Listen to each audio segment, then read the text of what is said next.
To make more money as a real estate agent, you need to close deals. So, the very first question you, as a good real estate agent, should ask yourself when you start your day is, what can I do today to close more deals? To answer that question, the first place you should look is on the right side of the sales cycle metrics that appear on the top of the Box and Dice dashboard.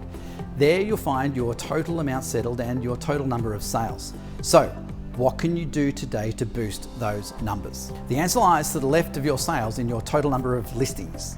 If you've got a lot of listings but not a lot of sales, let's say a ratio of more than 3 listings for each sale, you're either having problems matching buyers to your properties or else your negotiating skills are falling short. A quick look at each of your listings by a lead screen will show you whether you have enough match buyers. If you do have enough match buyers, then the fault may be in your negotiating or pricing skills, in which case your next step is to seek some training and mentoring to improve your skills.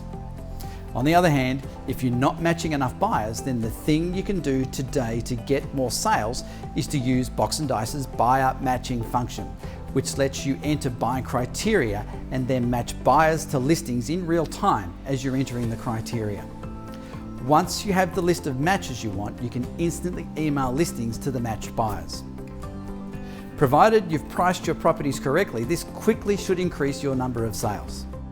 But buyer matching only works if you've got a list of contacts in your database. This is something we'll look at in our strategy for building and nurturing your off-market community. But regardless of whether your database is desperate for contacts or bursting at the seams, the thing you can do today to get more sales is to get more high quality listings. To find out how to do that, look at your sales cycle metrics. If your ratio of appraisals to listings is going up, you need to look at winning and closing more listings. This means further analysing your appraisals and looking closely at who might list next. You should also analyse your missed listings. Are you losing listings to your competitors? And if so, why? Maybe you need to improve your presentation skills. But if you're converting your appraisals to listings at a higher rate, then the next places to look is your total number of contacts. The total number of high quality appraisals you get is a direct function of the quality of the relationships you have, which we quantify as the contacts you're actively communicating with at any given time. The best in the business know how many contacts they need to manage to flow through to win the number of listings that they need. To make your contacts flourish and turn them into quality relationships that lead to more appraisals, you need to tend to them in the same way a farmer tends to his or her crops. That is, with regular care and attention in the form of relevant emails, social media outreach, follow-up phone calls, holiday gifts, and so on. That's what we talked about in the first strategy. But even then, you can't forget to ask them the all-important question the next time you have them on the phone. Do you have a property to sell? If you're not asking that question, you're missing out on a prime opportunity to convert your contacts into appraisals.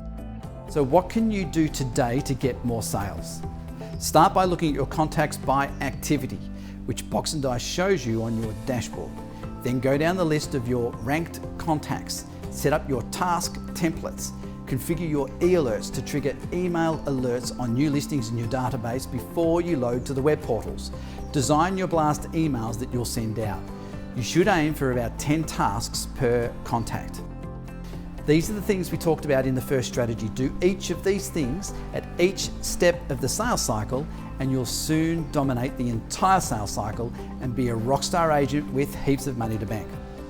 And by the way, once you have a consistent ratio of appraisals to listings, you can use Box and Dice's appraisal pipeline to accurately predict your future commissions for the next 12 months, as well as plan out what you should focus on to earn more commissions. If you want to learn more strategies for using your CRM to become a rockstar real estate agent, just click below.